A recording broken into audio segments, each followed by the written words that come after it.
Hello everyone, today I'm going to be replacing the fuel pump on my 2016 Ford Expedition. I've already jacked it up and I have it on jack stands right in front of the rear wheel here on both sides, and I have disconnected the battery because when you work on a fuel pump you want to make sure that there's no power going back there.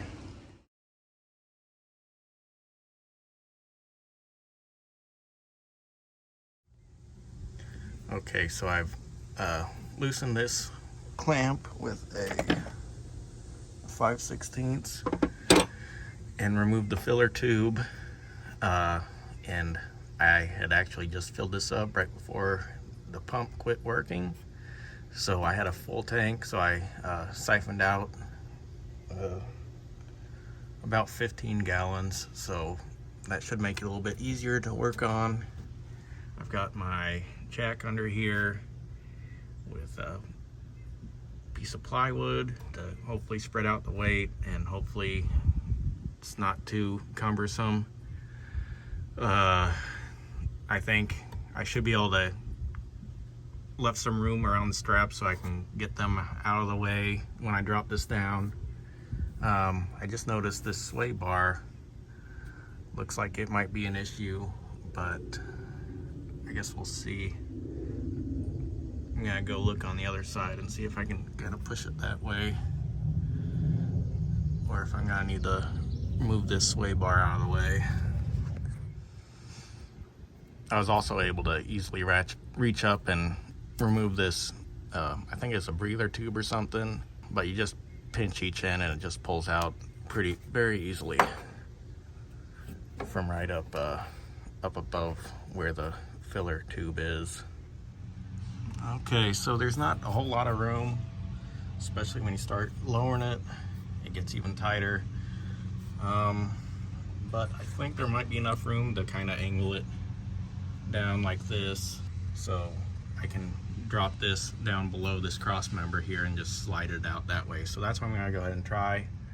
Got a 13 millimeter to unbolt these two straps, so that's what I'm gonna do next, and hopefully be able to get the rest of this gas tank disconnected so I can get it out from under here. This strap is disconnected, and I think I'm gonna try to get it unhooked from this other side too, so it's completely out of the way. But as you can see, there's just a square tube that this goes into, so if you rotate it, it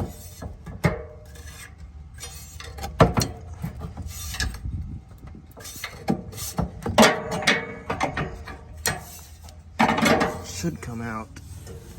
I'm gonna try rotating it this way.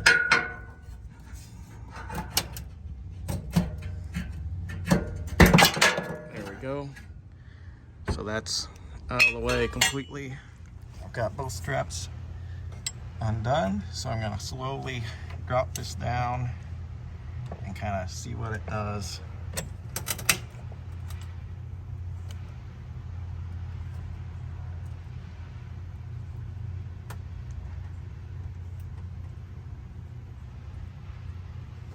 Okay, I'm gonna stop right there and go back behind it and make sure that nothing is being pulled on any wires or anything, and disconnect them if I need to at this point.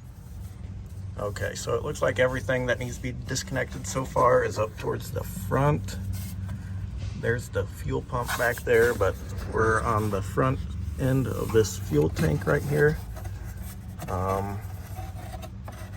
That green thing, I don't think it really needs to be disconnected right now, but if I can get to it.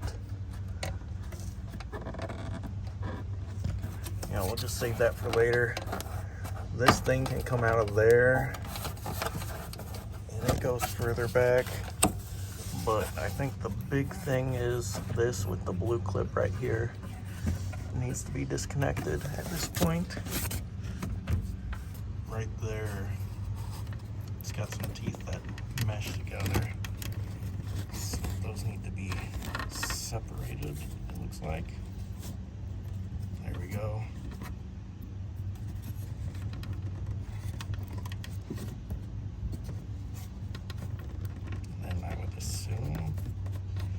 gets pushed that way. Okay, I finally got it. Both ends needed to be pushed together or pinched together and then pushed down at the same time for that clip to release. But so that's how you do that one. I'm gonna drop this a little bit more and we'll go from there. Lowered it a little bit more. It looks like there's a wire that is getting pretty taut, so I definitely need to disconnect that so far. But nothing else is catching my eye right now, so I'm gonna go maneuver over there and disconnect that. On the front here too, while I was making my way back there, this line looks like it needs to be disconnected from this canister thing right here. It's got a clip that has two ends on one side that pinch together. I've already got them pinched together. I just need to pull the clip part out and then pull this up, and this should be disconnected. Okay, I think I've got the clip pulled out, so now I should be able to just push that up. There we go. That's disconnected. That runs under all that, so it's all pretty much tied into the fuel tank. But now for that wire, let's see. Yeah, it's just got a tab that you push down.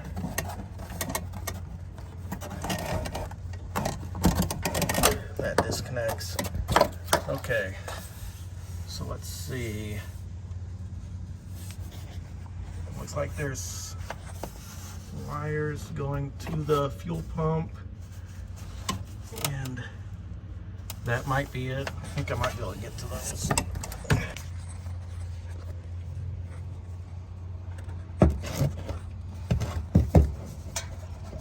Looks like there's just a tab on this one that gets pushed down. Okay, so this one just had a tab that you just push down and it pulls out. This one, I see a little red thing there, and I'm having a little bit of problem with this one. So I'm trying to see if it's something a little bit more special. Maybe that red tab needs to be pulled out.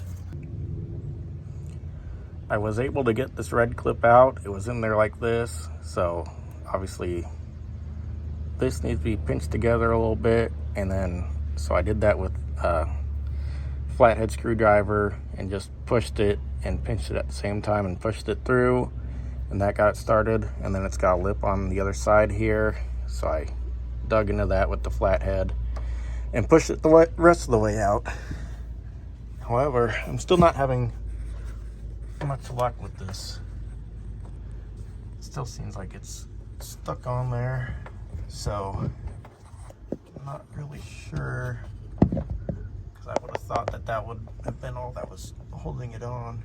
Finally got it. There was too much tension on the wire pulling it out. I had to lift the tank up a little bit more and push this in because it was bound up, and then I was able to push on this tab in the very back and pull it off. So I think I'm ready to drop the tank the rest of the way and pull it out from under the vehicle. Okay, so there's a pinch point back here between the sway bar, and there's some other kind of tube running above. Oh, there it is.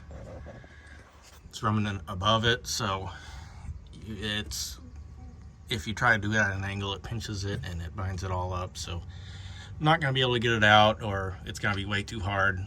Just go ahead and disconnect these 4 bolts, and the sway bar should droop down enough that this will come out pretty easy. These are 15mm. So here we are. I've obviously removed this from under the car. Next, we're going to need to remove these off of the actual fuel pump, and then remove this locking ring and pull that out. Looks like this one. Just pinch and then push on this side, and then just pull that side, and it should just lift right off. And this one, it's the same deal. It looks like most of these are, you pinch these and push them in on one side and then pull them out on the other side.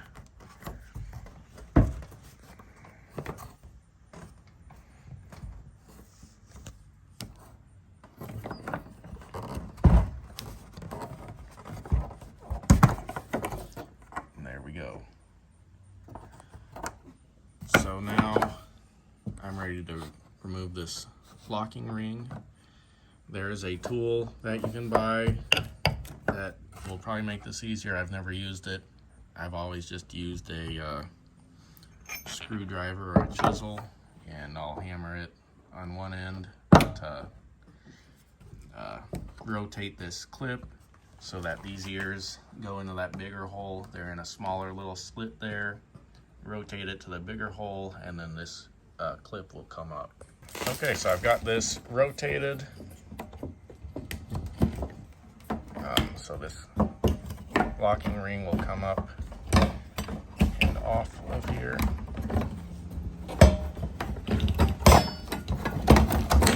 And now we can remove the fuel pump.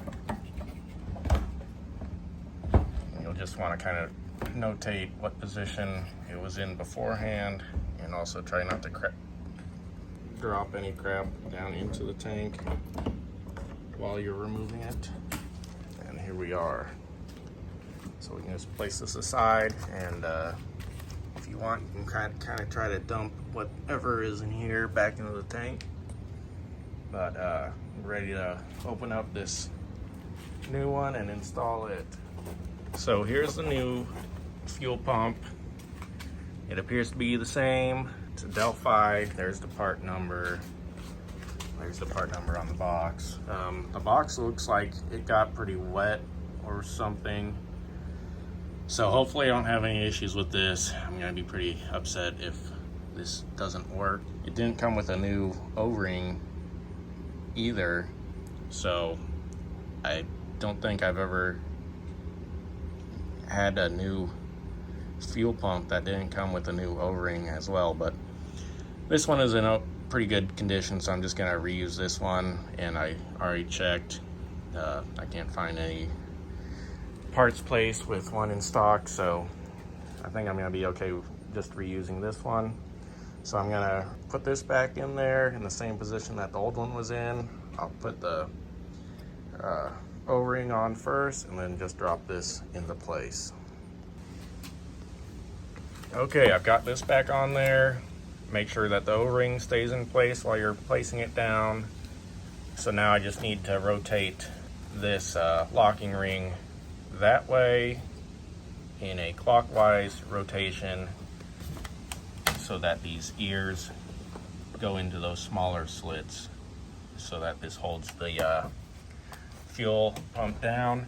And there is some springiness to this. That's normal. So you'll probably just need to hold it down, press it down while you're trying to get this lock ring started. Okay, so I've got this rotated around all the way. As you can see, it's up against there, and that little bump is in that little groove right there. So this is back on. So I'm gonna go ahead and take these little protective sleeves off and install these hoses and connect those clip things. Just push on and then push that clip in. Make sure they're not going to come right back off. So now we are ready to put this back under there and reinstall it. Obviously we're going to have our filler tube connected right here, our breather tube, whatever that is. And then we've got one back here, and then this that goes to that little box that's back there. There's a plug right here, plug here, plug here. So 3 plugs, 4 hoses, and this, and then those straps, obviously, and this will be reinstalled. So I've already connected the 2 electrical lines that go to the fuel pump. And while I was raising this up, you've kind of got this one line with that shield on it. likes to hang down below this. You've got to fish it up over this cross member before you get up to this point. So I'm gonna keep raising it up and keep connecting things as I go. I almost forgot to put this back in. This part with the lip obviously faces towards the sky if you remove this completely, so don't forget to put this back in if you take it out all the way. It goes on the biggest electrical connector, the white one.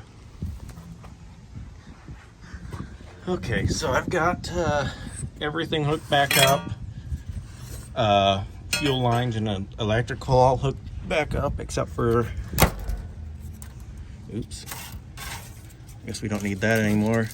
The filler tube, that the clamp on that still needs to be tightened. But anyway, I've got one of these straps started, so got to hook this one back up, and that end will just go in that slot, and then we'll rotate it. Okay, so I've got this strap started now. It has to be pretty much in the center of that hole up there for you to be able to rotate it back into place. So don't put it in on one side or the other and try to rotate it. It has to be pretty much in the exact center to try to rotate it, and it is kind of hard with that drive shaft right there, but it can be done. So now I've just got to tighten up both these straps, and then I'll go ahead and tighten the clamp on the filler tube and put that sway bar back up, and we'll be all done. Okay, so I've got everything installed. I've even verified that the fuel gauge is still working. Check engine light is still on, but pretty sure that will go off after driving it a little bit. And if not, I'll just reset it with my little OBD2 scanner and make sure it doesn't come back. But other than that, I think we're all done. After driving it a couple miles and turning it off and back on, the check engine light has gone off, so I didn't even have to reset it.